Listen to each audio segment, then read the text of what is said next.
morning, all the respected VMR Phase 2 investigators. So recently we had an exercise.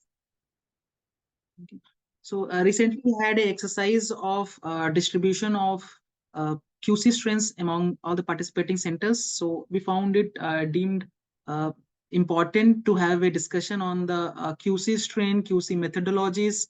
So then those centers who have not already done it must do in a correct way, as well as the basic principles of performing QC for our all the testing methodologies that will be making a part of VMR phase 2 proper, as well as the subgroup studies for those institutes who are being part of it, as well as in our routine microbiology diagnostic work. So let me share my screen once. When we talk about quality control, so the first question which I usually ask myself as well as everyone is whether the quality control is a essentiality in present scenario or a luxury. So whether it it must be done, or whether we can opt to do it or not. That is what we call as luxury. So one thing is very clear is quality control for all the diagnostic what we perform, for all the diagnostic tests what we perform in our clinical microbiology laboratory. Quality control is a essentiality. It's never a luxury, and it's no more a luxury. So today's discussion will restrict ourselves to the antimicrobial susceptibility testing, but we should keep in mind that all the diagnostic tests what we do, all the procedure involved in all those tests, quality control must be made as a mandatory part of uh, all the tests. Now, regarding the quality control of antimicrobial susceptibility testing, what are the various documents which we refer to when we talk about AST QC? So we have three documents in place. We have CLSI M100. Initially, we had two dedicated documents. We have M02, which was primarily dealing with the disk diffusion quality control methodologies, rules, regulations, as well as breakpoint. Then we had M07, which primarily deals with all the dilution based methodologies. So subsequently, the breakpoints and all the day in day out points of quality control has been mobilized in itself to the main breakpoint document which we have, CLSI M100. The M02 and M07 have mainly that and few minor things. The QCs, the troubleshooting, and all the day in day out procedural of performing this diffusion as well as M07 we have now in M100. So most of our work, what we need for QC reference, is going to get solved from CLSI M100. Once in a while, for a basic knowledge purpose, we may have to refer M02 and M07.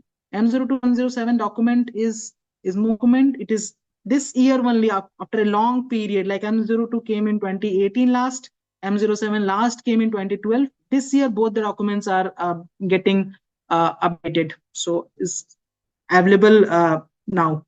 So that's the main thing.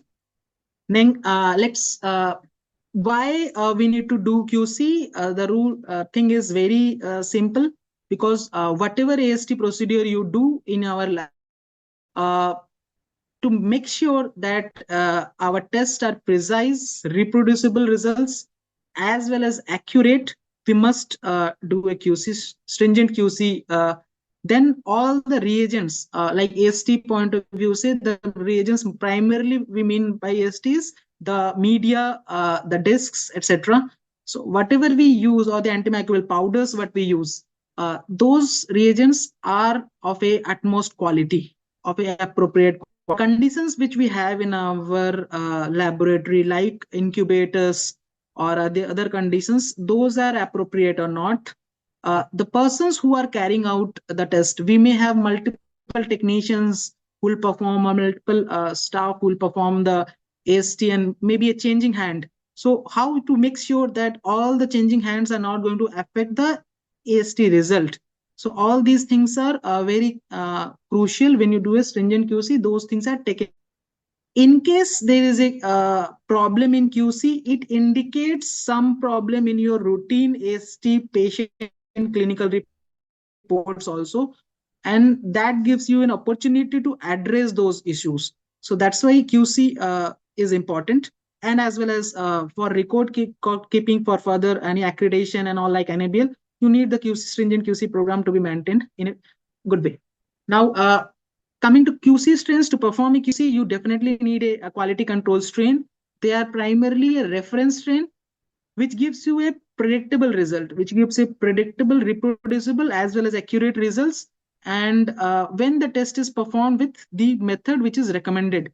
So there are specific sources, like the most common source which we have is ATCC, another one is NCTC. ATCC is basically US based organization, and NCTC is UK based organization. Most commonest referenced in sources. Uh, Now, all the QC strains, what we get, uh, like for example, from ATCC, the ATCC organization has performed testing on these QC strains, and they have found out for each drug bug combination what is the range where the results is supposed to vary if the test is performed in all the correct way. That gave it as a range of results. That can be an MIC range, or that can be a zone diameter range for disk diffusion. So that is being released by the CLSI as a appropriate range in their document that we used to follow. That is the definition of a reference range. Now, what test procedure do we do? Do we have to do anything special? The answer is no. Nothing need to be new or dedicatedly planned for a testing of a QC strain. Any quality control event need not have any special privileged processing. Be it suppose we participate in any EQUAS from any for any test from any institution, nothing special need to be done for that particular sample. It should be processed or be handled by the same group of people who perform your routine patient reporting. The same goes true for testing ST also. The same media lot, the same disk, the same antimicrobial powder, the same hands performing the test. It must be the same how it is done for the routine test. Now, we classify the QC strains into multiple types. I'll just give you a brief example to make you better understand the QC concept. So there are two types of QC strains what we define. One we defined as routine QC strains or routine QC testings, or second one is what we call as supplemental QC strains. Now, this is the standard definition what is given in CLSI: routine QC strain and routine QC testing, as well as supplemental QC strain and supplemental QC testing. Now, for better understanding, we can arbitrarily classify routine QC strains into multiple heads.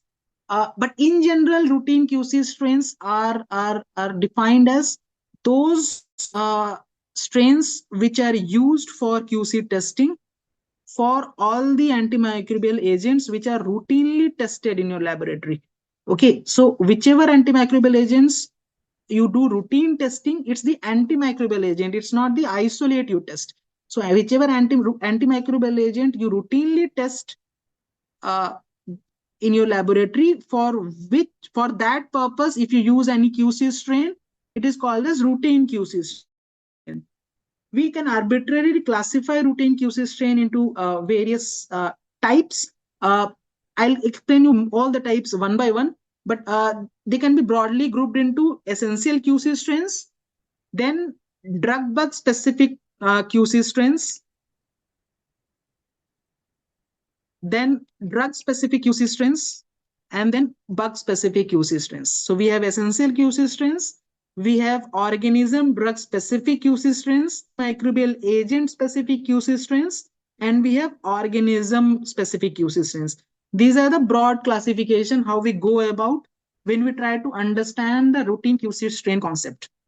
Now let's try to understand each one by one. When I talk about of essential QC strains, these are the minimum QC strain every lab must have. If you perform AST on a routine basis, these are the minimum you need to have. Okay, a QC armarium as a QC part of the QC protocol in your routine testing. So it's very easy to understand. We have, like, for example, from gram negative QC strains, we have E. coli and Pseudomonas aeruginosa etc. We all know both are acceptable for disk diffusion as well as MIC. We have two types of Staph aureus strains, one for disk diffusion and one for MIC based testing. And because fecalis is one additional one, which is just for the MIC based testing methodologies. Where we have this information in our CLSI. So we have table 4A1, where we have information on the disk diffusion essential QC strains, what I already told you, E. coli, Pseudomonas aeruginosa ATCC, and Staph aureus, the disk diffusion ATCC. Table enlists antimicrobial agents on the first column, the disk content of it, and then the ranges for each of the QC strain, whichever the ranges are available. Now, as a part of, so suppose you are doing disk diffusion, Kirby Boss disk diffusion in your setup, you are using some 20-25 antibiotics. Overall, you are using 20-25 antibiotics, irrespective of the fact that which antibiotic is used in which panel. Gram negative, you may have a lactose fermenter panel, may have a non-lactose fermenter oxidase negative panel, you may have a non-lactose fermenter oxidase positive panel. Similarly, for gram positive, you can have gram catalase positive panel, catalase negative entero panel, catalase negative strepto panel, like that. But irrespective of that, whatever disk is available in your setup, you must make sure that each of this disk, you must make sure that each of your disks be tested at least by 2 QC strain, at least, if possible. There may be some exception where you may have zone diameters only, range is only for 1 QC strain, except those like, for example, Astronome is one such. You must make your QC protocol in such a way that at least each disk must be tested with 2 QC strains. The rule does not go like that. NLF panel need to be tested only with E. coli. Your NLF oxidase panel only need to be tested with Pseudomonas, not like that.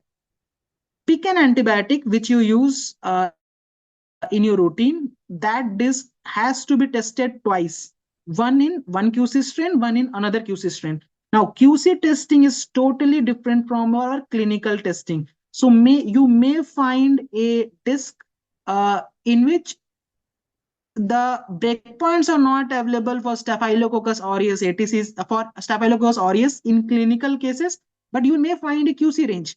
So you should not be surprised and you should not hesitate to test that QC strain against a particular antibiotic, considering that this is not clinically effective, this is not used in routine. Am I audible still? Because I have some network glitch, I think. You're audible, sir. Sarvanam, I'm audible now? Yes, sir. Okay, thank you. So this concept we must keep our in mind very much alive, that routine panel for a particular antibiotic versus QC testing for a particular antibiotic, they have no correlation at all. So for a QC in a disk diffusion methodology, you choose the disk, and for that disk, at least you make 2 QC strains available for testing, irrespective of whether breakpoint is available for that drug.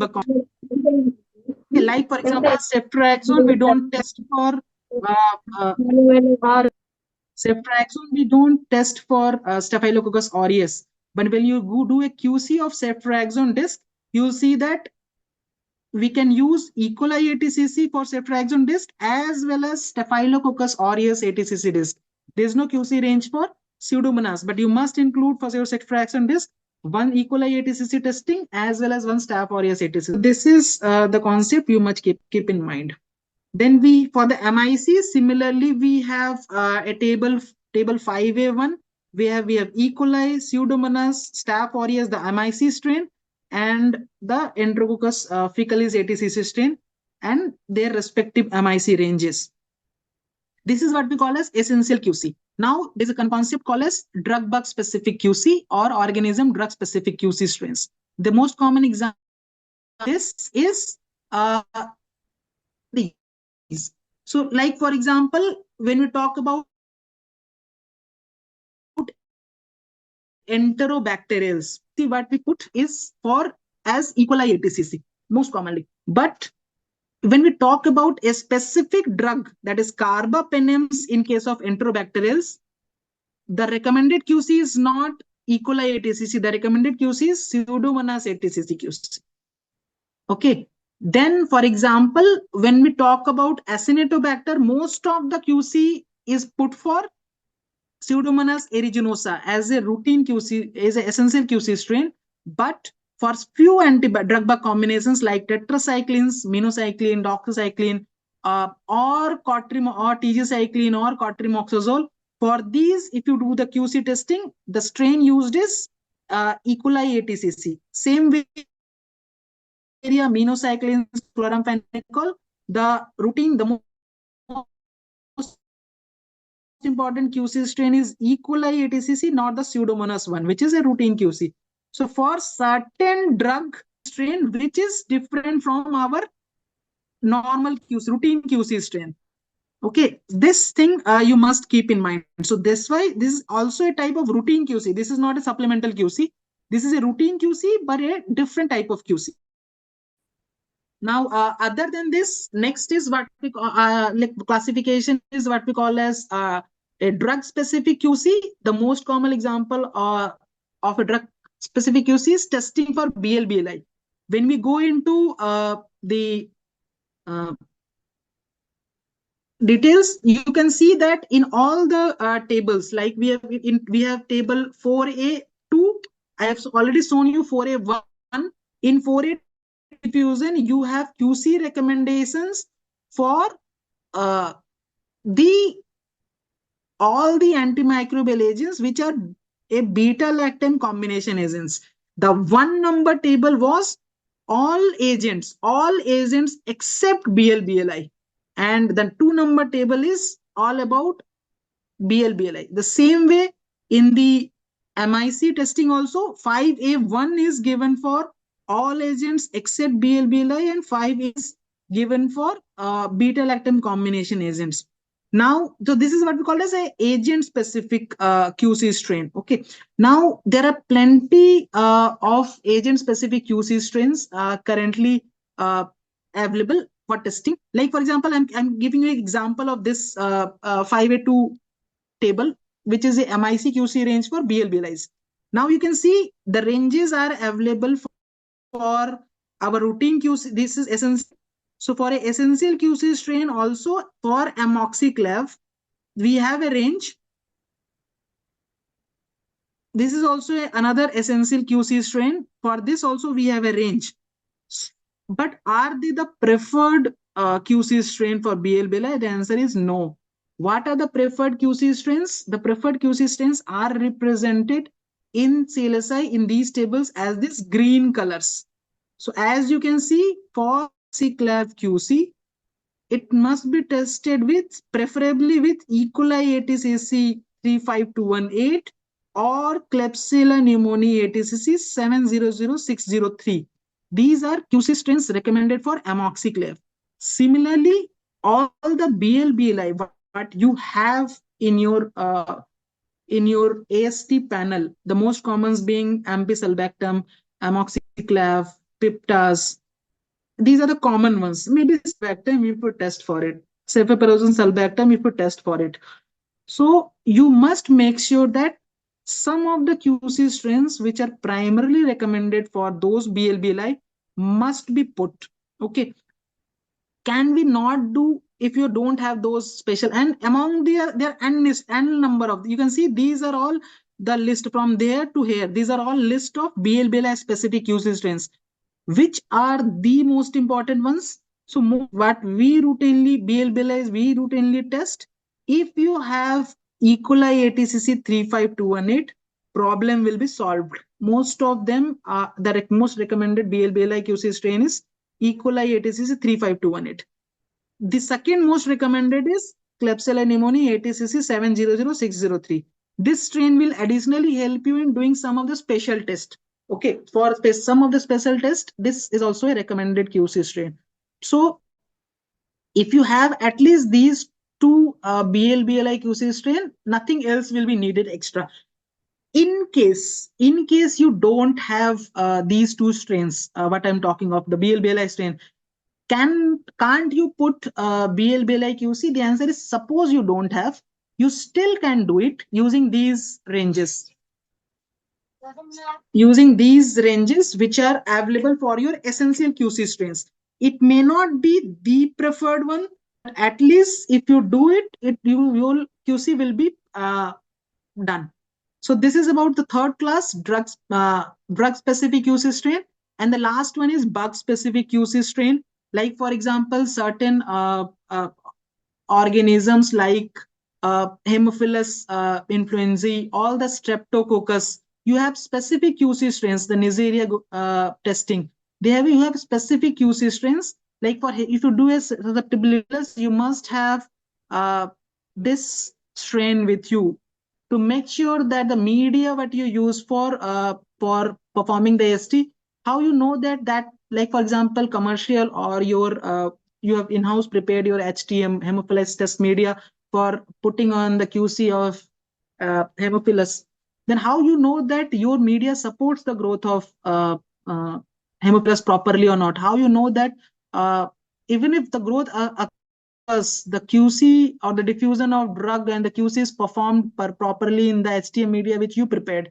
So those things are the growth as well as performance of QC that can be ascertained only when you introduce these special QCs, these organism specific QCs. Similarly, if you do testing by ST003 biotech card, or you perform your conventional streptococcus susceptibility testing by this diffusion, anything, ideally you should include a streptococcus pneumoniae ATCC for not only streptococcus pneumoniae, for any streptococcus. This becomes more important when you have ST03 biotech card, because the variation of this card is huge and it may lead to an erroneous results until unless you monitor your ST03 card using strep pneumo ATCC strain. So this is the fourth type of ATCC strain what I'm talking of. Now, not only disk and the antimicrobial agent, these ATCC strains also monitor your media growth media quality. So like I'm using a Mueller-Hinton agar, I'm using a CMHB for some particular test. Then how to ensure that those medias are appropriate for two purposes: for supporting the growth as well as for successful conduct of the AST. So in those cases, that will be very the most important among them is Mueller-Hinton agar and CMHB are routine leak test, can be tested by our routine QC strains, essential QC strains. You must have, if you use strep pneumonia or MHA with 5% C blood agar for streptococcus testing it against strep pneumonia ATCC becomes important. Suppose you do a Haemophilus HTM susceptibility for Haemophilus, then you must have either of these Haemophilus influenzae strain. Your HTM supports the growth of Haemophilus as well as AST is reliable. What you get out of it. Same goes true for Neisseria. You must have Neisseria gonorrhea ATCC strain. So these are special ones. If you test for Neisseria gonorrhea, if you test for Haemophilus influenzae, if you test for ST03, then only you need these ATCC strains. If you don't test, don't report these ASTs, then you need not do it. Okay, that's why they are routine for a particular drug or drug bug or bug, but it is not an essential. You need not do it on a routine basis every time.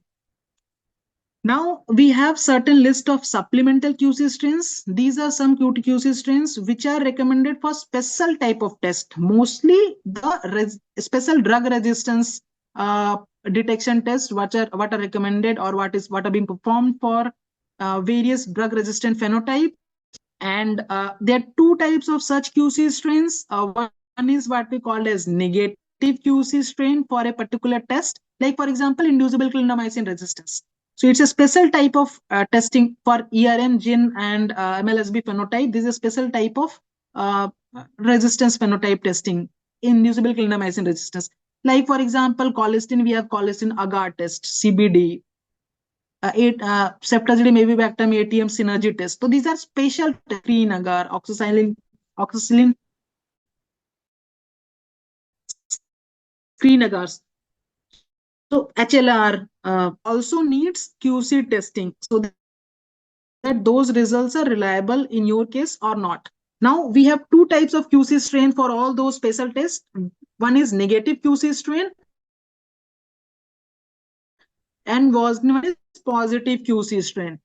What is the difference between negative QC strain and positive QC strain? If you put on a routine basis with the frequency you perform the test, like so a negative QC strain must be put every week along with your routine other QC strains if you perform that test. Like for example, inducible clindamycin, you always do disk diffusion of staff, and you also look for ICRs. Then those testings become a routine part of your testing.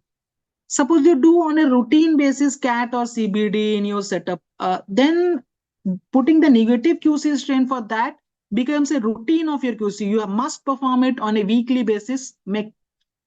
What about positive QC strains? Positive QC strains are those strains which will give positive result in that specific detection mechanism. Like uh, for colistin test, the MCR1 positive isolates, which will definitely in resistant results in that particular testing. Those positive strains need not be put on a daily basis, but they must be put when a lot change, like a different media, a different desk, or any such a new batch is received. In those cases, performing it once is what is recommended. Subsequent performing for the same lot of drug or same lot of shipment is not recommended. It's not required actually. You can perform it required. Now, if I list a few, just a PK lift of list of what all common ICR. We have oxacillin screen agar if you do it, vancomycin screen agar if you do it, HLAR we do always, high level mupirocin resistance if you do that in your setup, ESBL detection if you do, MCV detection as a part of synergy setup. Then these are the strains. The colistin testing you must be doing on either CBD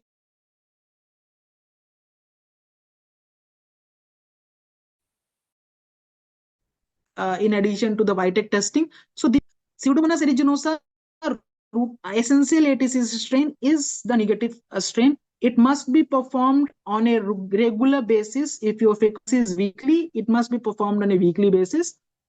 The MCR strain, that E. coli ATCC BA3170, if you have this strain, then it should be performed with every new batch of colistin powder, new batch of uh, colistin disc you receive in your center. Otherwise, it need not be performed. Same goes true for CZA ATM synergy. The routine strain is the E. coli ATCC essential strain. But if you have the positive control strains, any of them, that can be included CZA disk or your ATM disk new lot is received, you include them for once for the testing of standards. This is how the supplemental testing QC strain concept goes for special test. Now this is the most important part of our today's discussion: how to maintain and how to propagate or subculture our QC strain. By this main purpose of doing this discussion today, so we must have received, centers would have received their ATC strain from our donating center. So once you receive it, how to go about make sure that your lifespan of those QC strain are maintained. Because if you don't abide very strictly to the revival protocol, then you may lose the potency. That's a waste of money, waste of effort for your center. So this is the main purpose of doing this discussion. So let's try to pay our attention on how a QC strain is propagated to make sure you utilize it at the maximum. So suppose you have got a ATCC strain from either you have purchased it from any vendor like High Media or any other vendor, or you, like in our case, you have got it from our donation center.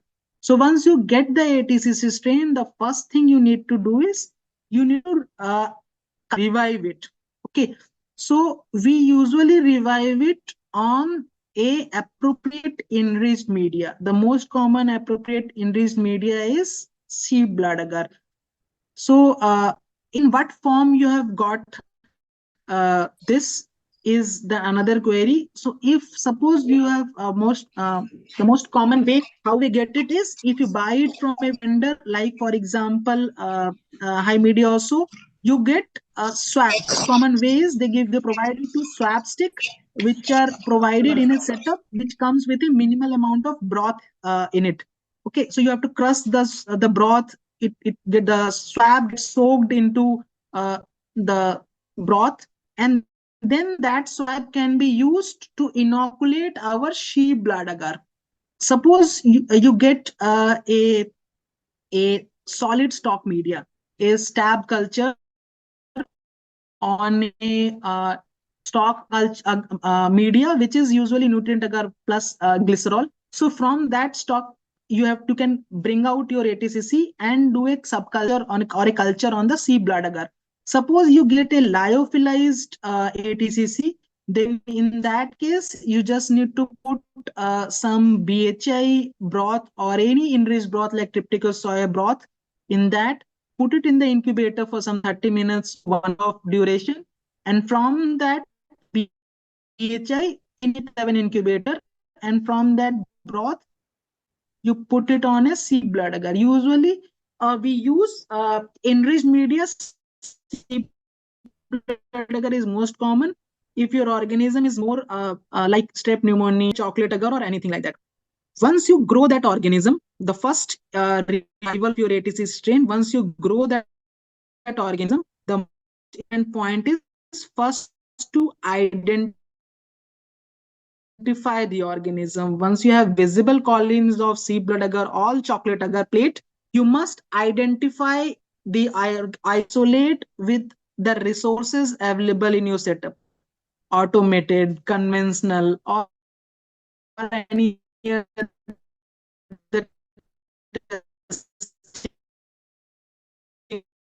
methodology what you utilize for in you have in your lab to identify once you identify. So I've subcultured it on SB or chocolate agar, then that would be, suppose I consider that to be day one. Day 2 may I had growth on on a plate, on a solid culture agar plate. From that plate I'll put the identification as well as susceptibility testing. As well as susceptibility testing. Susceptibility testing by the you are following. So if you're doing Kirby Bose diffusion, you put Kirby Bose diffusion for all the discs in the panel. As well as if you use automated AST, you use automated AST systems like Vitek or any other test which you employ. So that will be done on day 2. The identification is put as well as QC is put.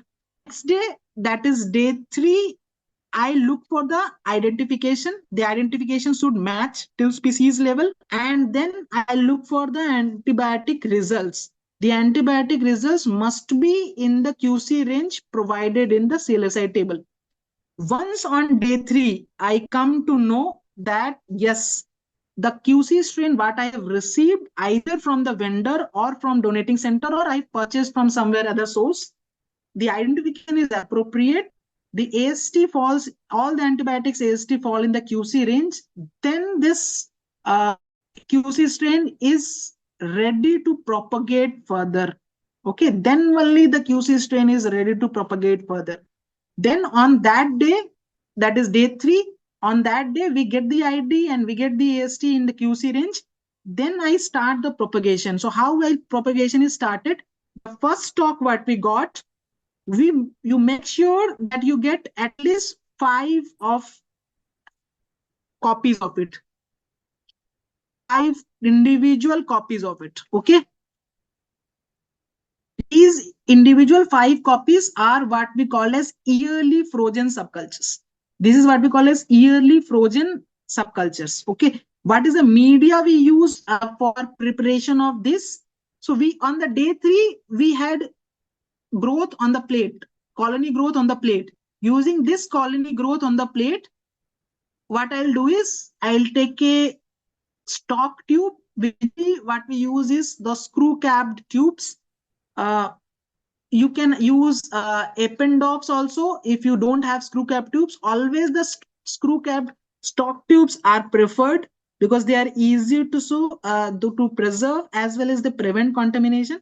In case you don't have, then and you still have to do it, then Ependops with proper sealing later on also works the for. What is the media what we use in that is media in these tube is the most preferred one is enriched broth, either a tryptical soy broth or a BHI broth, which 10 to 15% glycerol is added. It's very easy to prepare. All of you must have prepared by now. So if you use 85 ml of BHI and add 15 ml of glycerol, is the concentrated pure form of glycerol, that is 100% glycerol. And then after mixing, you autoclave it. You autoclave this and bring it to temperature of 50 to 55 degrees centigrade, somewhere around 45 to 55 degrees centigrade. And then you inoculate, you put it in the water bath, and then this tube you inoculate with the organism. This is how, okay, you first mix BHI glycerol, and this mixture is what will give us 15% BHI glycerol. If you make it 10 ml and make it 90 ml, the mixture is what you get is 10% BHI glycerol. So BHI glycerol or TSB glycerol is the most common method. So you mix it, then autoclave it. This mixing and autoclaving is usually done in a conical flask. Then you can temperature to 55 degrees centigrade and dispense it into multiple these tubes. And then in one by one each tube, you can prepare your inoculum. This is the most commonest way how we propagate this media. Now, this is our yearly stock. What we'll do is we'll keep the yearly stock then into deep freezer. The most common temperature for keeping minus 60 degrees centigrade. If you don't have a minus 80 or minus 60, then you can still work around with minus 20. A little unreliability comes in the BL-BLI QC strain. What I was discussing 352 E. coli and the 70,000 strain of Klebsiella. The BL-BLI strain have plasmids in it, and they often lose the plasmid, the resistant plasmid, when they're kept at minus 20. For specifically, the minus 60 storage is recommended. But for all others, QC strain, what we routinely at essential QC strain, minus 20 storage is well and good. Other than BHI or TSB glycerol, we can also use 50% fetal calf serum in same BHI or TSB. We can also use different defibrinated sea blood. We can use skimmed milk also. Skimmed uh, either nutrient broth or BHI or any such preparation. So once the yearly stock is ready, what you have to do at the initial part of the year, suppose in January, what I'll do is I'll bring out this yearly stock from the deep fridge on the 1st of January. I'll bring it out from the I'll recover it. I'll recover it on a solid media. The same thing what I explained for our 80cc strain, the same thing we have to do. The deep freeze thing is first thawed. Thawing is nothing but keeping it at room temperature and make sure it melts down and becomes liquid. We put this, the liquefied thing, we put it in a BHI broth. So we have a stock media. in which we had put our BHI glycerol, in which the organism was inoculated, and this was kept in deep freezer. What I'll do is I'll just put it out of the deep freezer and let it melt down. This meltdown procedure is what we call as thawing. Once it melts down, I'll take a fresh sterile BHI broth, and some part of this I put it in the BHI broth, put it in the incubator for 30 minutes to 2 hours at 37 degrees centigrade and let it grow. Subsequently, I'll do what? I'll take a sea blood agar, I'll divide it into two parts. From the direct thawed material, I'll do a streaking. As well as from the BHI broth, which is already kept in the incubator for 2 hours, 30 minutes to 2 hours for a recovery from the freeze stress what the organism may be having stress. I'll also put on the second half of the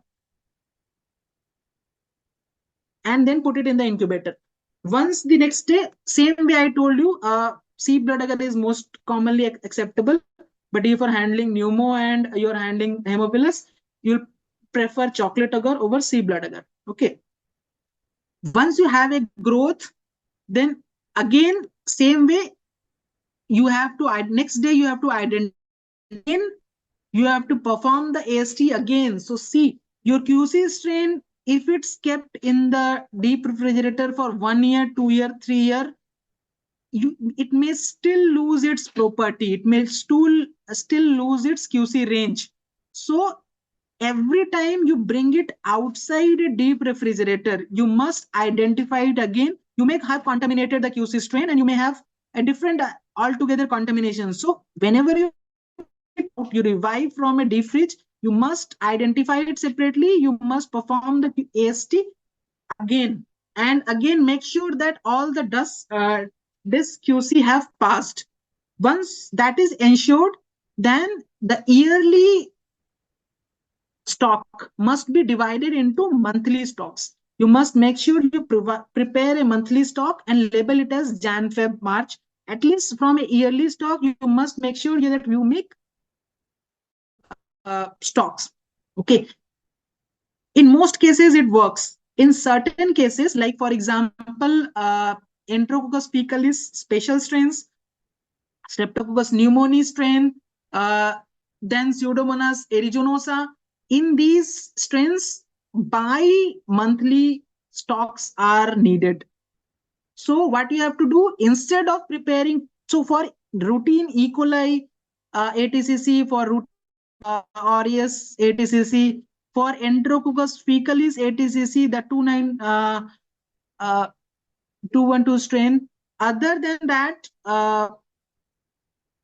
for them, preparing 12 monthly from a yearly is enough.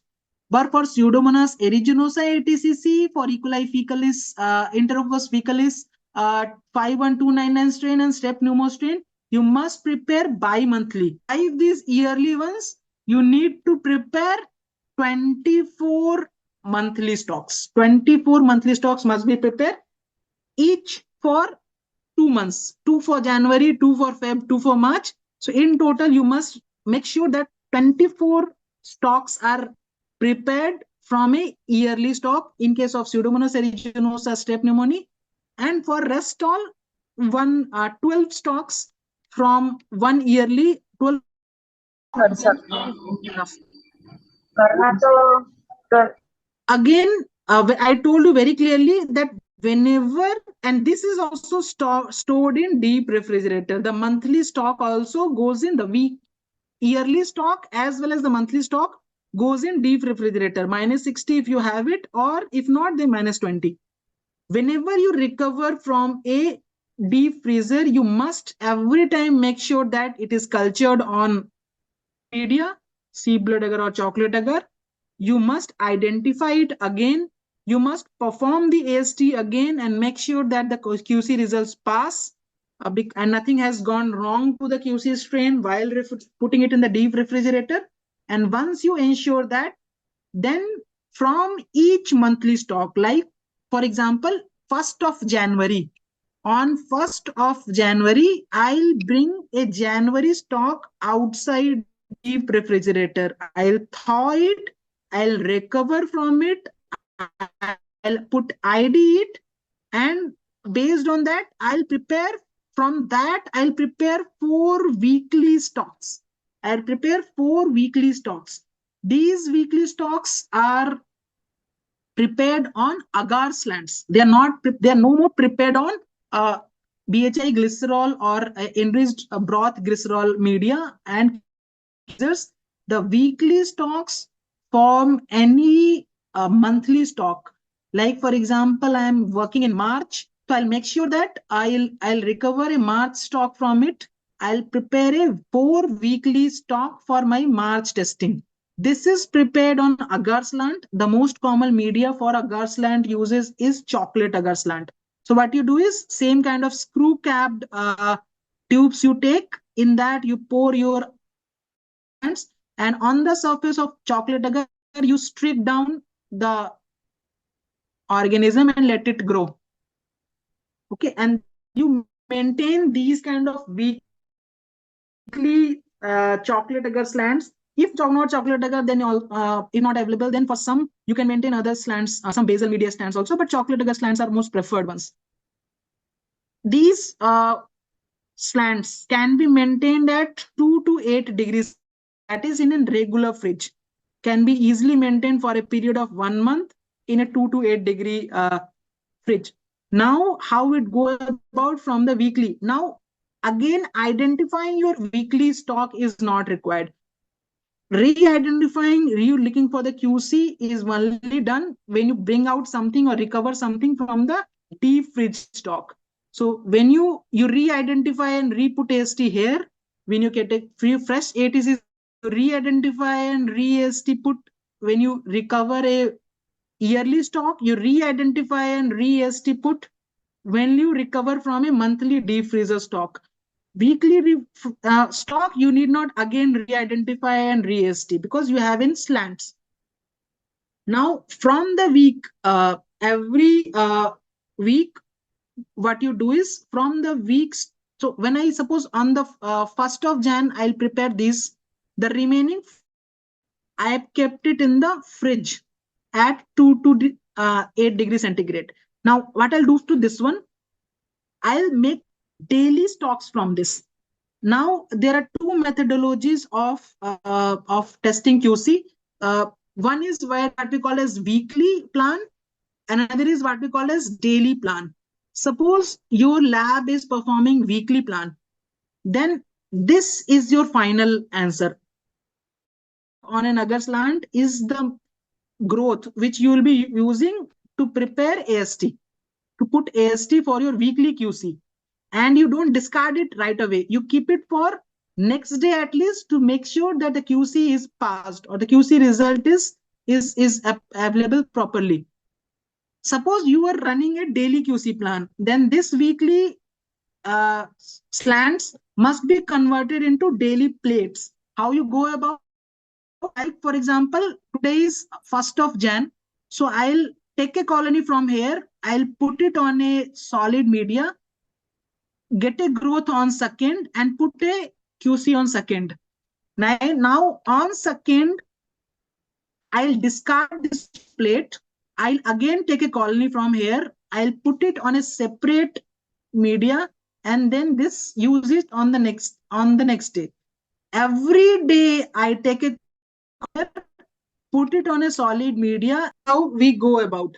Now these medias, what are these last daily recovery media? These recovery media can be any non-fastidious. We can be a basal media like suppose you are handling a QC strain which is non-fastidious like E. coli, staph, entero. You can use blood agar or soy agar to recover them. If you are handling staph pneumono or in hemophilus, then these final plates would be a chocolate agar plate. So this is how we go about for recovery of.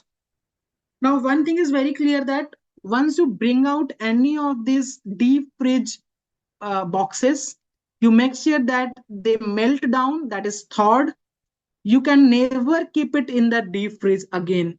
This is not recommended. Once you bring it out, you have to recover it on a solid media, and from that solid media you pick the colonies to prepare your another version of stocks. You cannot use it and directly put it into deep freeze again. This is not at all recommended. The moment you do a freezing thawing cycle, the property of the QC strain changes and it cannot be done so far. Now, I have to already told you for yearly and monthly subcultures, they are deep freeze subcultures. Preferred is -60 degrees centigrade. But if you have -20, not -60 or -80, then that is okay. Especially if you're not using a BLB like QC strain.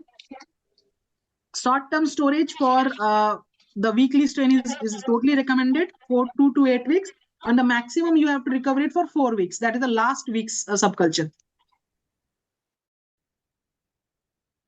How frequency you need to do the test? Most of our see, one thing about QC testing, you must realize that QC testing is not about uh, how frequent you put the AC test. The point is how frequently that particular test is put. Like for example, as far as my routine enterobacterials, acinetobacter, Pseudomonas aeruginosa, and all those testing are concerned, I may be putting out on a daily basis. For streptococcus pneumoniae, for Haemophilus influenzae, and those special even salmonella, you may not be putting it on a daily basis. So how we divide, how the rule goes is, weekly QC testing is okay if you're performing that test at least once a week, at least once a week. If you do that particular test, means at least you do 2 times a day, 2 week, twice a week, or even 1 time a week. If that is your frequency, then you can perform weekly QC for that particular strain. If you do it every 10 day, every 7 day, 9 day, 10 day, or twice in a 2 week, then you must perform daily QC testing for you. So now, what are the various common examples of daily QC testing? Is all the drugs which are for salmonella, like azithromycin, like chloramphenicol. So azithromycin, chloramphenicol are part of the salmonella panel.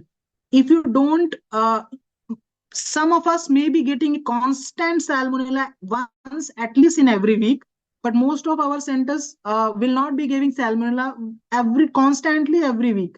So it means all the drugs which are in the panel of salmonella, if they are not tested anywhere else, like azithro, chloramphenicol, etc., must be tested as a daily QC's basis. Same way, Haemophilus isolates, Streptococcus pneumoniae isolates, we get usually once a month or 2 isolates or 3 isolates in a month. So the protocol of testing Streptopneumococcus AST, that is MHA blood agar, that must be done as a daily QC. Daily QC means on the day of clinical isolate testing, on that same day you must put your QC also. Like for example, suppose I am a center who gets salmonella very less frequently, correct? So suppose today I got a salmonella, okay, and I'm going to put a AST for that clinical salmonella isolate. What I'll do is, along with that, on the same day, I'll put QC for azithro and chloramphenicol also. Okay, I am a center who gets streptococcus pneumoniae less frequently. So suppose I need not put uh, that QC on a regular basis. Today, suppose I got a clinical isolate of streptococcus pneumoniae. I'm going to put its AST for patient reporting. On the same day, I'll put a AST of strep pneumoniae ATCC. This is what we mean by daily QC. Daily QC does not mean that that particular test must be put on a daily basis. The meaning of daily QC is it must be put on the day on which test is actually performed. Okay, so this is the meaning of daily QC. Daily QC meaning is not it must be performed on a daily basis. Okay, weekly QC is okay if you do the same testing for on a regular basis, then most of our common panels like enterobacterials, acinetto, and all, we often get many isolates on a regular basis, and for those we can do weekly QC frequency. Okay. So going from weekly to QC, I'm not going to discuss now.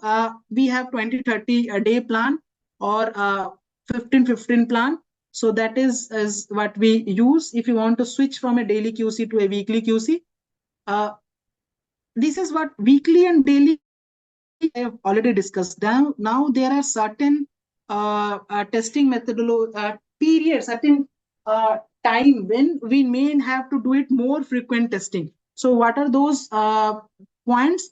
Especially when there is any change in the antimicrobial agent, like the disc what you procure is changed, the powder, antimicrobial powder what you procure changed, the e-test you have bought a new brand, or you have introduced e-test in your setup, you have done any change in the automated, then those things. If you have any change in the growth media, if you have any change in the inoculation turbidity method, like for example earlier you were doing a manual matching of turbidity, now you have introduced a densitometer. Earlier reading method changes, like for earlier you were using scale to measure your zones, now you're using a vernier caliper to measure your zones instead of manual scale method. You go through any or Vitek cues or any other methodology, all those things are when additional to your weekly QC, additional to your recommended QC, you must perform additional QCs. Now the frequency, we have a table 4C and table 4F, which are mentioned in CLSI document MZ100, where the disk frequency, when disk frequency must be performed, is mentioned very clearly, those 4C and 5F table. This is a summary of it. I'll not go through the details of it. I'll just want to know you understand that I told you routine and weekly QC is always performed when all the additional testing QC is done. So these are the parameters I've already told. A change in antimicrobial agent, a change in growth media, a change in measurement technology like either for turbidity or zone reading, or any maintenance of your equipments, Vitech or any other equipment. In those cases, additional testing can be of multiple frequency. It can be done just or for one day and done. Okay. One day I additionally tested, like for example, Monday, Wednesday, I did my some change in these methodologies. Wednesday, the change was done. So what we mean by additional testing for one day is I just put the QC additionally on Thursday, and then I'll keep testing on Monday. Suppose I have a purpose of I have a protocol of testing my QC fresh weekly on Monday. So suppose any of these change occur on Wednesday, I'll do the testing on Thursday, get my acceptable result, and again go back to Monday. 5 days protocol is whenever the change occurs, from that day to next 5 days, you every day put the QC. And once you get acceptable result for those 5 days, then you stop testing your regular your added ones and go for the weekly QC. The last one is when you have to again restart your testing methodologies. This 2030 plan is the restart plan. So it also need to be restarted. That knowledge also we must have when the plan need to be restarted. So in that table, which I've told you already, 4C and 5F, scenarios where one day testing is enough, the scenarios where restart of the testing methodology is recommended. Like for example, one such example I'll tell you, like if you bring out a new test, you're doing this diffusion and you start doing broth macrodilution, you are doing this diffusion and you start doing e-test, you are doing this diffusion, you start doing Vitek. If any gross change in the testing methodology is done, then you must restart your QC, do it for 20 days this protocol, and then move to weekly QC. For slight changes that any shipment number changed or a lot number changed, then just doing on that day and again going back to weekly is how it is recommended. So similarly, for every parameter in those two tables, CLSI has very clearly given when to go for a additional 1 day testing, when to go for a continuous 5 day additional testing on a daily basis, and when to restart the testing for 20-30 days protocol. So every such for that those each scenario is specific protocol is and a scenario is told by CLSI. Then the last part of the those tables we have in CLSI is the troubleshooting or corrective action table. So we have table 4D for disk diffusion troubleshooting, and we have table 5G for MIC based methodology troubleshooting. So how they do it, how they give it in the table. So they have the agent, the antimicrobial agent, which ATC strain you are testing it, what can go wrong, what you can find erroneous in the ATCC result, what may be the possible cause of that error in the result, and how to go about, how to solve the issue. These are the methodology how these troubleshooting tables are done. So I encourage you all to go one by one into those tables, 4D and 5G, to see how what are the various reasons or causes of errors. Now coming to automated ASTQC, automated ASTQC is divided into two different types. One is QC for ID cards, and another is for QC for AST cards. These are the broad classification of putting Vitek QC in our. So what are the recommended panels? You must ask your biomuro, or if you have Vitek or any other automated system, you must ask for these strains. You must make sure that, and if you use ID cards, at least one of these strains are available with you for IDs. Like for GNID, the recommendation is for Enterobacter cloacae or Ormichi strain, Stenotophilus maltophilia, at least one you must have. For GPID, we Cassili flavus or Staph saprophyticus.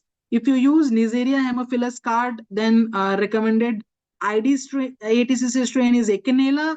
If you use a anaerobic Clostridium card, then for ID, then the recommended QC strains for ID is Clostridium septicum or Bacteroides ovitus.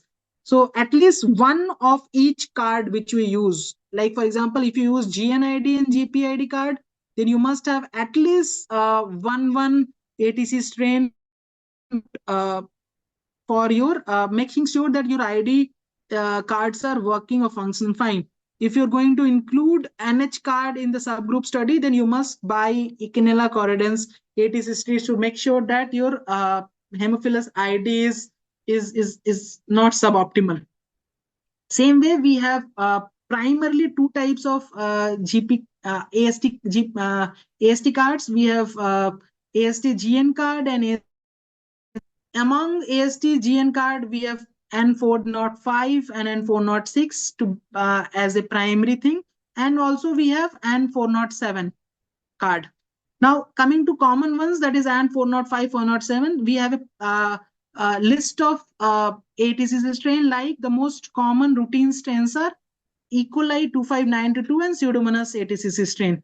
Now, for the sake of preserving your cards for QC, you can do one testing. Like you can use E. coli ATCC strain for your N405.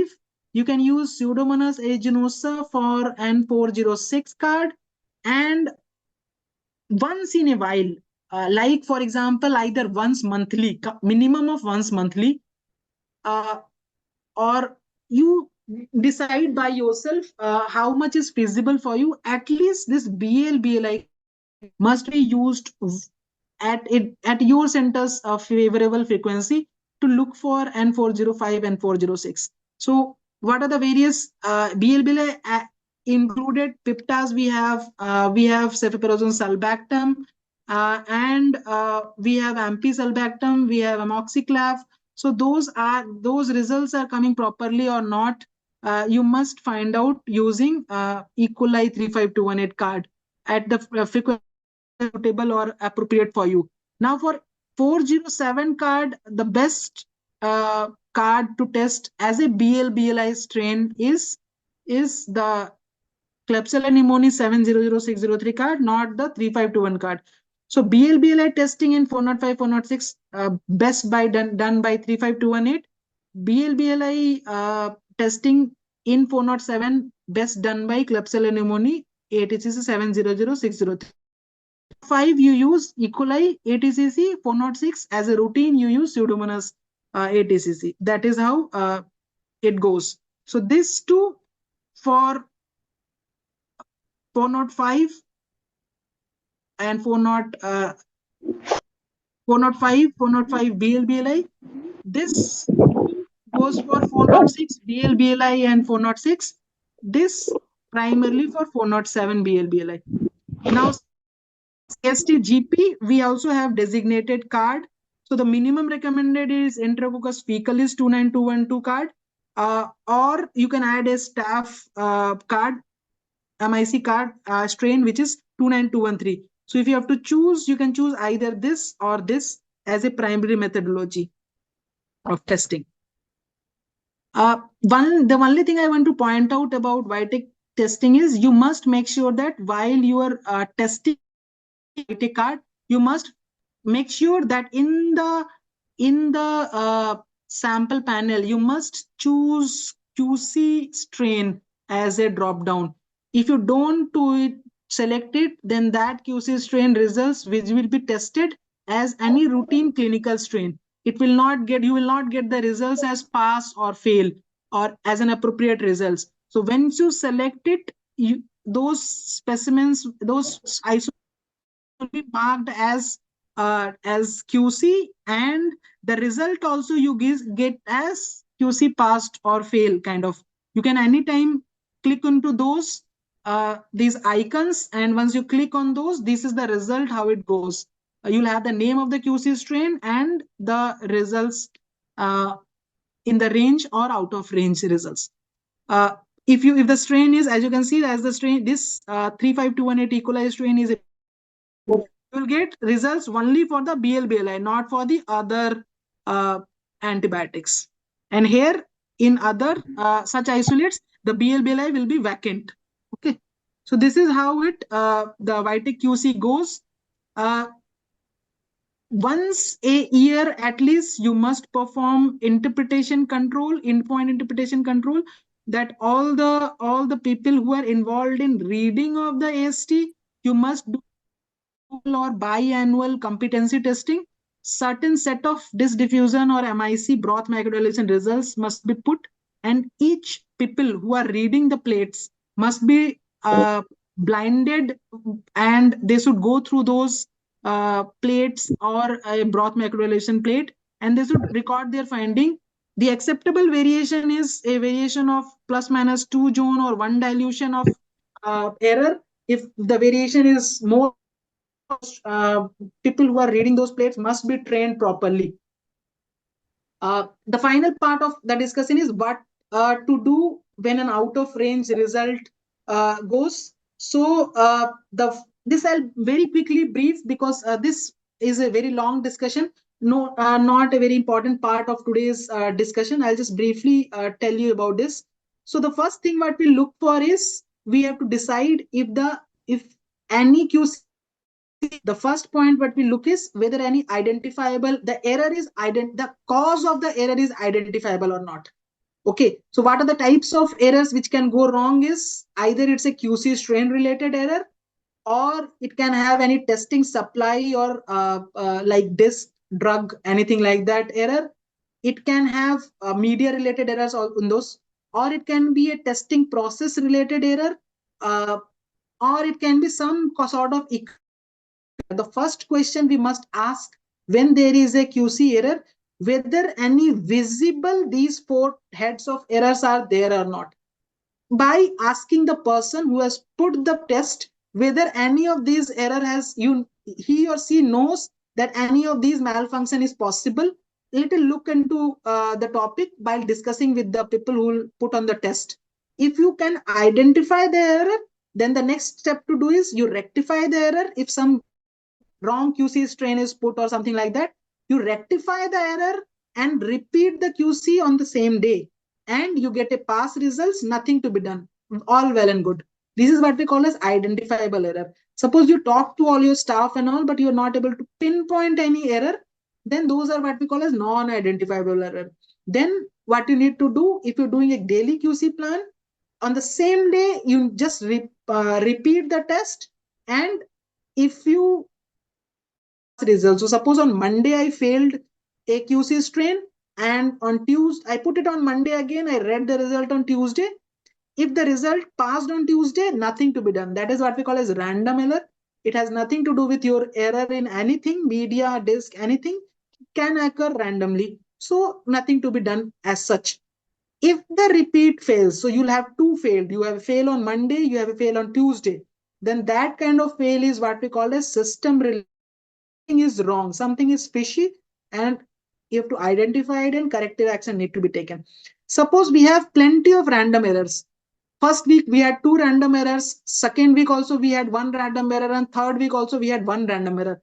So one random error in a month is okay, but if any such random errors, you get more than four random errors, so each random error we ignore. But in the pull up month, in a pull up 30 days, and four or more random errors, then that doesn't remain a random error. That means that it is a system related error, and something is fishy. You must find out the reason and take on the corrective action.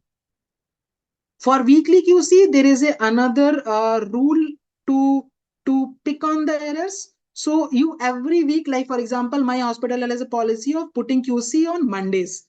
So every Monday, I put the QC. Like for example, on my my QC results failed. What I'll do is I'll put the QC again on the same day and read it on Tuesday. Now, same, the rule for random error is same. If your Tuesday QC passed, it's a random error. Suppose my Tuesday QC failed, then how to go about? The rule is, I'll subsequently tell you in this slides. So this is one scenario I have kept. The what the rule is of four consecutive results. But five consecutive results cannot, the concept of five consecutive results cannot be explained until unless you go through the examples. So let's briefly go through the examples.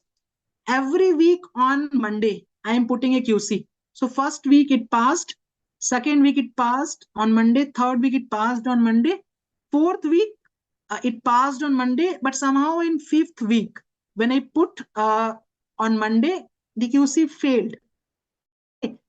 So what is the rule is, on the same day you repeat your QC. So what I did is, on day one it failed, and on the fifth week only, on day two I again reput the QC.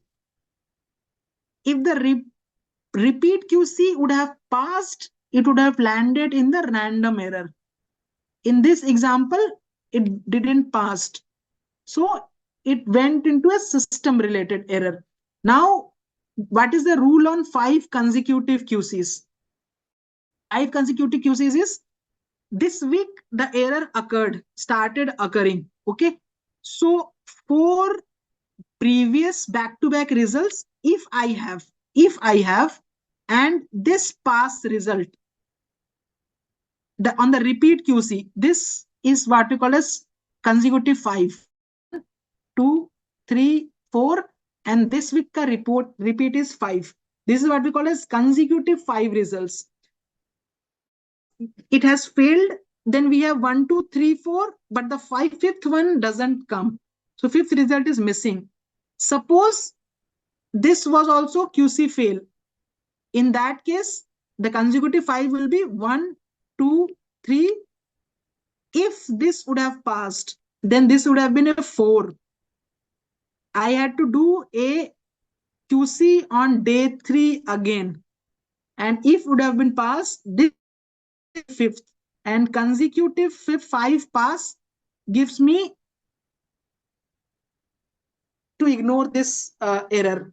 Okay, this is what previous weeks plus consecutive weeks. So if you have four previous results back to back pass, then you need only one pass in that failure zone.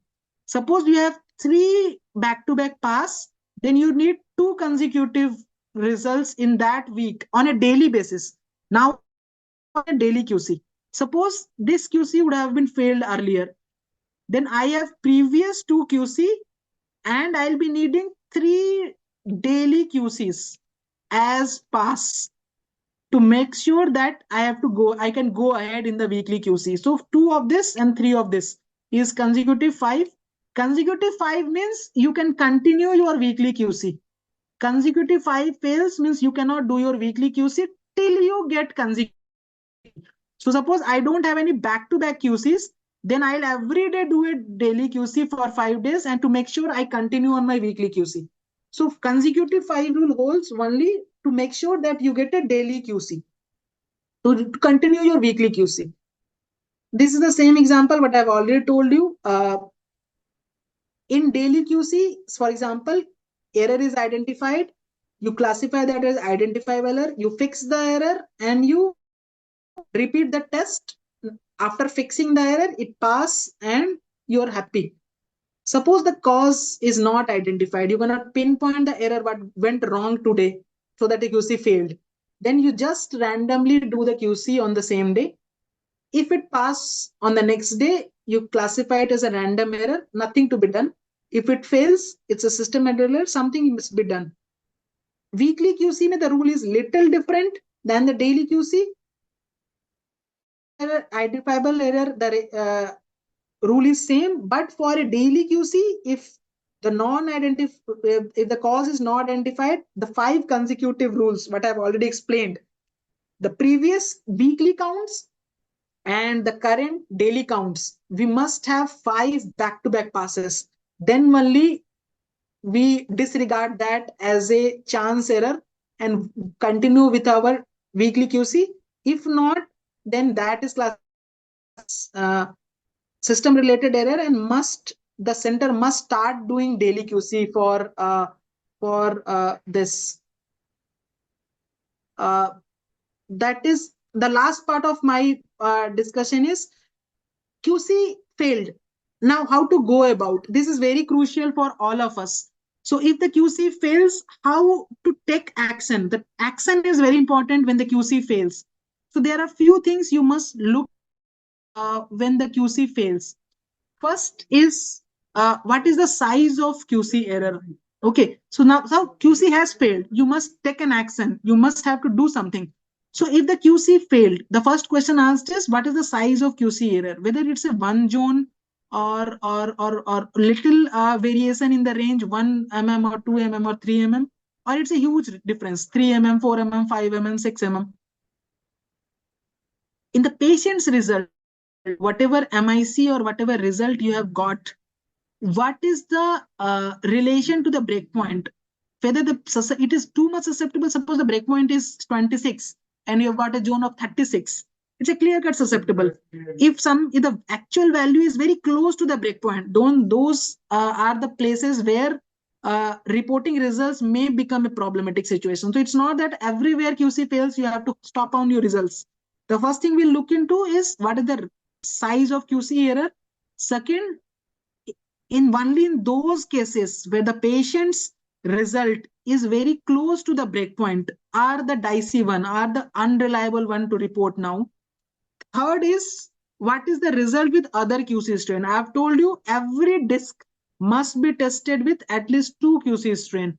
So suppose one QC strain becomes out of range and the other is still in range, then the reliability of the result is not very bad. Okay, these are the workout things. How's the result with other antimicrobial agents? Suppose I have tested for 10 antibiotics and only one antibiotic failed. And the failure is for cefepime. Suppose the cefepime failed. And you have already also tested for ceftriaxone. You have already tested for cefotaxime.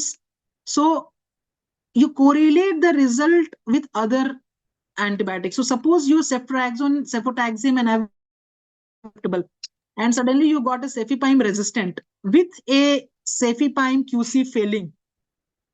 It means that this result of error is because of your cefepime QC failure, and you may omit cefepime and report your ceftriaxone, cefotaxime and happily go about. Okay, so suppose your ceftriaxone becomes susceptible with your cefepime resistant and your ceftriaxone QC failed, then this result cannot be taken into account. This result is definitely unreliable. I'm giving examples. So result with related antimicrobial agent, looking into the results of related antimicrobial agent and the antimicrobial agent for which QC failed. is another way where we decide whether to what to go about. Now, one thing is very clear is suppression of result is the first method which is followed when a QC failed for the antimicrobial agent which failed. So if your QC failed for amikacin, then amikacin and gentamicin results are not reported. If ceftriaxone result reported, ceftriaxone is not preferably not reported. Rest all you can report. We can use an alternative method of testing to make sure that the both the methods are the same interpretive criteria. If that occurs, then the testing is more result is more reliable, as well as reviewing your past few years, few days ka data. How's your previous few QCs and previous few results have varied? Have you seen the resistance on or inappropriate susceptibility in that antibiotic? Those will take you in the decision. Okay. Suppose my QC is passing. I'm putting a very stringent QC and my QC is passing. Is it? It does it ensure that your AST process is very good and your results are too accurate? The answer is no. AST is only a part of your result. ID is similar, equivalent, important part. So you must ensure that the ID is, because your AST is based on your ID. You have breakpoint specific to IDs. You have intrinsic resistant rules specific to IDs. So until unless you make sure that the ID is also accurate, your just mere QC passing of your AST discs or AST process is not going to make your result a reliable one. Okay, so that is the end of my discussion. So anyone from the who had any query regarding that? And I would like to know how many of you have already recovered your ATCC strain, what you have got. So majority have recovered it already, or you are yet to recover this strain what we have has been provided to you. So we wanted to do this discussion a little early, probably colliding with delivery of QC strains. Somehow it got delayed a little, but if at least this discussion will be very much of help to those centers which have not yet recovered their ATCC strain, because now we had a discussion on how to go about. I've tried to address those small practical ifs and buts of recovery to make sure that you can guide and support your staff, monitor your staff in the recovery. You should not just leave it to your staff. As far as ATCC recovery is concerned, make sure you stand by the side, make sure you looks every step of these ATCC recovery strain while your staff do it. Don't just give it to your staff and say that recover it. However reliable the staff is, you must find some time and monitoring. We had a discussion. You go through the documents and make sure that every step is correctly followed once you recover it. Those who have already done it, I hope from next recovery onwards, hope you have done yearly stocks. If you have not done the yearly stocks, definitely re-recover the isolate and do a yearly stock and monthly stocks. So if you have done it once only and stock one or two vials of it, don't go like that. You just re-recover it, ID it, make your yearly stock, and now onwards follow the discussion what we had. Any query we have from the centers? Hello, sir. Yes. Yes. We are purchasing the QC from High Media. In that, they are mentioning the expiry date of the isolates. So after, is there any we can use it? Or? Yes, I'll tell you what is the meaning of expiry in two ways. First thing is whether how about NABL goes to it and what is the rule says. So what is the expiry, what is written on the product provided by any of the brand as far as QC strain is concerned? It is the expiry of the recovery of that. So suppose I bought a ATCC strain and I've kept it in my deep freeze or some, recovering it without isolating the strain from it. That is the limit of expiry date. till before that date, you must make sure that you recover your ATCC from that stock provided to you. After that, if you recover, the quality of the isolate which the company would have provided becomes unreliable. Once suppose I have bought a product which I got in January 2024. I recovered it. I make a stock from that. I make a sufficient number of monthly stocks. I can use that ATCC strain for the another 5 years. CLSI ATCC wise, 5 year is the period when you can maintain that stock. Now, expiry is not that if the company claims that the box expiry is in 1 year from there, that is 2025. It doesn't mean that whatever deep fridge stocks you have kept in your fridge is going to expire after 2025. It's not like that. So expiry is for the product which is provided to you by the vendor, and it is during that period of expiry. Before that, you must recover the isolate from it. Suppose most of the high media products have two swabs in it. It means that suppose you do your one swab now for preparing your stocks, the other swab should also be used within the expiry for recovery and a further stock in deep freezer. Now the next point is whether the accrediting body accept it. This is very dicey. Some places they accept, some places they don't accept. So if you're going for NABL accreditation or similar accreditation, I'm not very sure that what the auditors who come always meant by this expiry thing. So sometimes the other things the other way around also have. Some of them have this saying that no, this expiry means you have to buy the ATCC again. Those what the our audience our other investigators say on this aspect, especially the accreditation bodies like NABL or so, how they go about this expiry date. Any of you have faced any issue with the question of expiry date? Concept wise, it is very clear. Expiry date is for the product, it's not for the strain. So once you recover it during expiry, like a yearly stock or monthly stock, it's not going to cause any problem whether the product supposedly expiry has crossed. But any problem you have faced, any center has faced regarding the NABL audit regarding this issue of box expiry and strain viability, can put a light on this.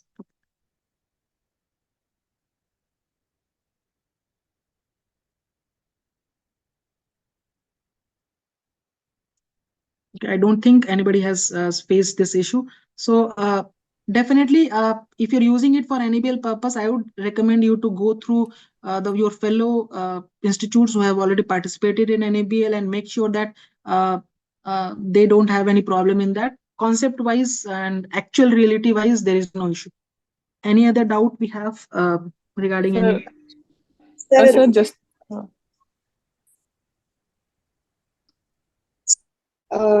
during system-wise error, if we do 5 consecutive daily this thing QC run, and even after that we don't get 5 consecutive QC passed, then what is the next step, sir?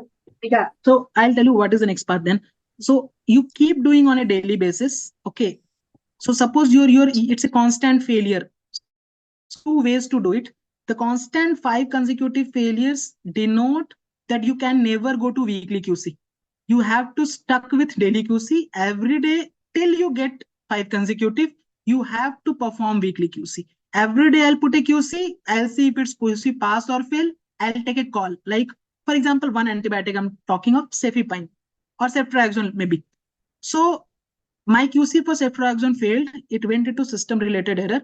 Now today I am putting ceftriaxone QC. Today ceftriaxone QC passed. I reported ceftriaxone. Today QC ceftriaxone failed. I didn't reported ceftriaxone. On a daily basis, I keep doing this. Pass, fail, pass, fail, pass, fail. On the days it passed, I reported it to the patient. On the days it failed, I didn't report it to the patient. I'll keep doing it till I get 5 consecutive QCs. Then I'll move to weekly QC. Then instead of performing QC, I can now go into performing every week, like I was doing every Monday. This is how consecutive sample means. Okay, you have to, in order to go back to weekly QC, you have to get 5 consecutive. Now, regarding problem solving, this is the rule. Now, how to address the issues? I've listed you 4 categories of problem. It can be QC strain related, disk related, media related. You have to look into each of the points one by one. What happened to the media? What happened to the QC? Most common problem is with disk storage. So in those cases, what you have to do, what you can do is to individually one point you have to go and address and look into what is going wrong. Like one example, I'll tell you. Disk storage is, I'll pick that as an example. So how's my fridge? You must be having a working fridge in which you must be keeping your which are kept for working AST putting. So if that is failing, what I'll first do is I'll do a repeat testing from the same fridge. Once that fails, I'll go and put out a box of disk which is kept in my institutional storage, where in my departmental storage. Your department must be having a deep fridge, cold room, in which you must have the bulk of ATCC disk, the antimicrobial disk kept. From must be bringing out some and putting in your working fridge. So if the temperature is taken as a faulty thing, how to make sure that the temperature is at fault? What I'll do is, instead of the working fridge disk, along with that, I'll go bring out a fresh vial from my cold room and I'll put it parallelly. If my working fridge disk failed and my cold room disk passed, it means whatever was kept in the working has lost it potentially because of some temperature error in the working fridge. What I'll do is I'll throw that disk, I'll replace it with my cold room new stock, and this time I'll make sure that the temperature monitoring and all of the fridge is done in a very stringent way, so and it doesn't fail. This is one example. Bringing the stock from the cold room, even bringing the stock from your central store. If you have a central store where instead of your departmental stock, some other place a bulk of disk is done, a different lot which is kept in the central pharmacy or central store of your institute, you can bring that disk and do a parallel testing. So suppose a particular lot only failed. When you change the batch, when you change the lot, you bring out a different lot of disk and it passed. It started giving passed results. It means that batch was having a problem. The next lot is good. So these are few examples how individually one point you have to look into and rule it out. This is how it works. Sir, during processing, is there any use of using sterile swab for inoculation instead of loops? For I didn't understand the question, ma'am. The swab to pick up the colony to make 0.5 McFarlane. Yeah. This is what you mean. Yeah. Now, both are acceptable method.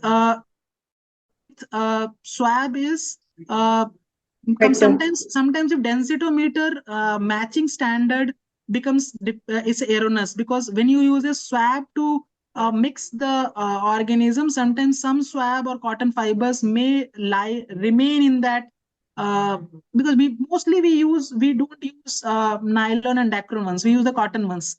So when you mix your organism to prepare 0.1 McFarlane, the swabs, cotton come into the solution and it can lead to a error in the point densitometer readings. So best is to use your loops. If not, then swab is an acceptable methodology. But if to choose between swab inoculation for 0.5 McFarlane preparation versus loop is anyway preferred, always. Thank you, sir. Question from my side. For 407 card, should we use ATCC E. coli 2599 Pseudomonas also? Ma'am, As at least, quality control besides Klebsiella 70063? ma'am, yes, at least one you have to add. Pseudomonas is the preferred one to add, or you can use either of E. coli and Pseudomonas and put a Klebsiella 700. Yeah. So Pseudomonas also weekly we should add in that. Yes. Right. Thank you. And another question regarding identifications. So for identification, should we go weekly or with the lot change? Ma'am, best is to go weekly. If not possible, because you're losing many cards, financial issues, then go monthly. Lot change definitely. Oh, thank you.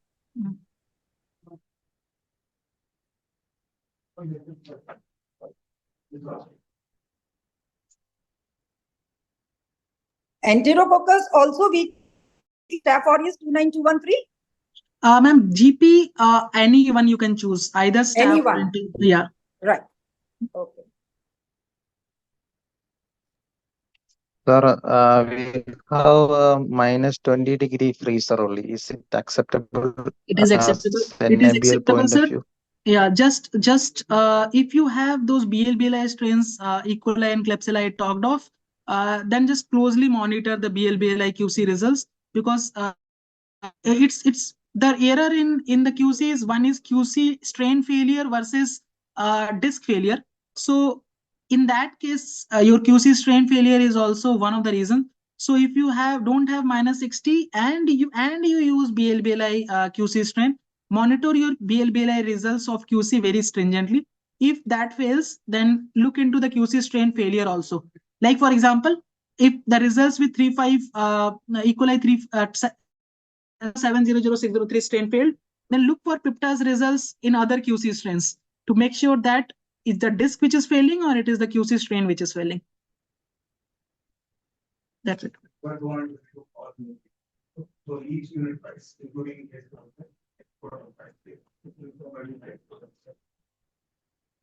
I hope I addressed the query, sir.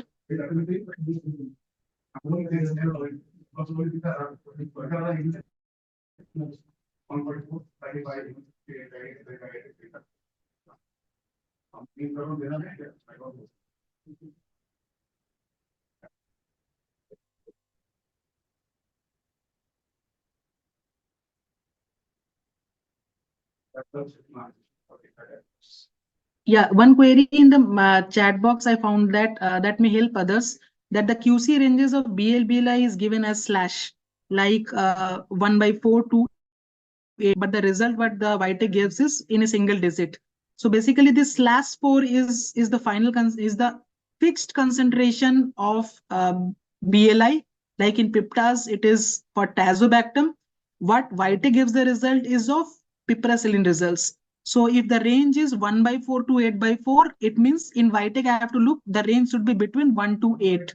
Slash 4 is something which will ignore, which is a fixed concentration of BLI for any of the drug.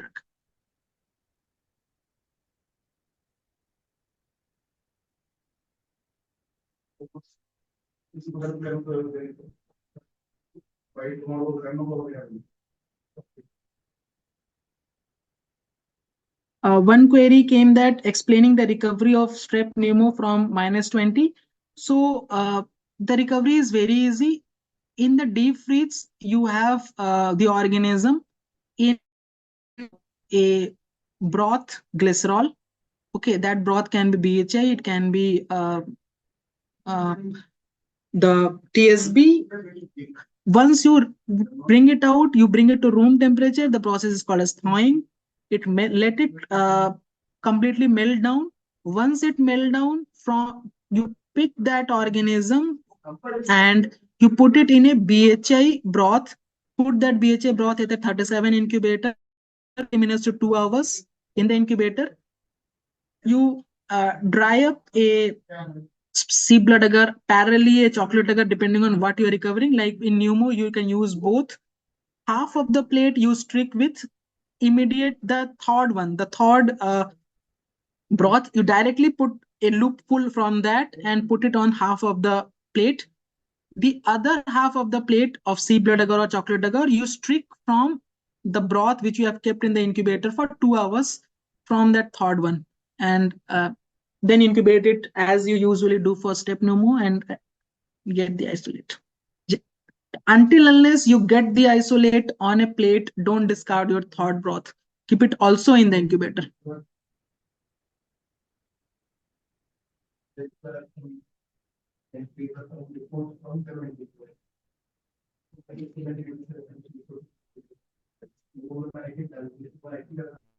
Okay, do we have any other queries, or this is not the first time and the last time we are having a QC discussion. So if you don't have any query right away, but if you feel any query while you're going to recover,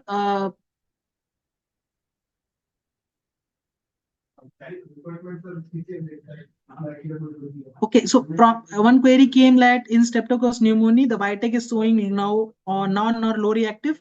You is the inappropriate inoculum preparation where this kind of error is done. So we have to make sure that the inoculum is appropriately matched with the McFarland recommended for pneumo, because the inappropriate inoculum is somewhere is the most common reason for getting a non or low reactive finding in for pneumo.